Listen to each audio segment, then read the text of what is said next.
Then desire, when it is conceived, gives birth to sin, and sin, when it is fully grown, brings forth death. James 1 verse 15. James shifts to another metaphor here to describe the havoc done by such evil desires and can wreck one's spiritual life. The word conceived literally means being pregnant, so desire is conceived, and the baby born out of this conception is sin. When that baby grows, it brings forth death. If a person should welcome rather than resist temptation, desire conceives, and if not turned away immediately, it produces sin. James doesn't imply that temptation is sinful. Only when desire conceives, it produces the baby called sin. This is an important point because some extremely sensitive Christians may feel that their temptations mean they are out of fellowship with the Lord. Douglas Moo says, and I quote, "As one develops more and more of a Christian mind, the frequency and power of temptation should grow less.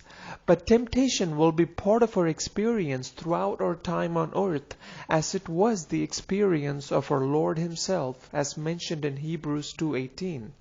Christian maturity is not indicated by the infrequency of temptation, but by the infrequency of succumbing to temptation."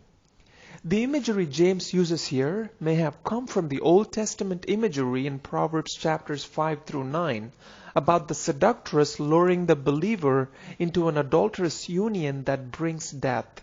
This figure who leads her guests into the depths of Sheol in Proverbs 9:18 is contrasted with wisdom who gives life to those who embrace her in Proverbs 8:35. Since James has mentioned wisdom in verse 5 earlier in the chapter, it may be that he has this Old Testament imagery in mind as he contrasts the life given to those who endure trials in verse 12 with the result of death for those who allow desire to run its course of verse 15. The imagery in Proverbs shows the results of temptations. In the same way, James wants to warn believers of the danger of giving into temptation during trials.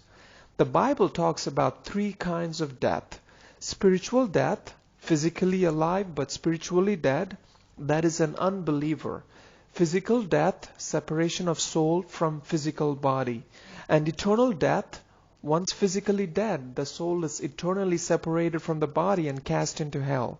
What kind of death is James talking about here? First, we know that James is writing to believers. Believers don't lose their salvation, so it's not the spiritual death. And it is not the eternal death because believers are guaranteed a place in heaven with God. The kind of death James is talking about here is the physical death. James is saying sin has deadly consequences. We looked at the examples of Adam and Eve and David and Bathsheba. They had deadly consequences. In the case of Adam and Eve, God commands, "For in the day that you eat of it, you shall surely die." And in the example of David and Bathsheba, the child born to them dies even though David sought God and fasted. Have a blessed day.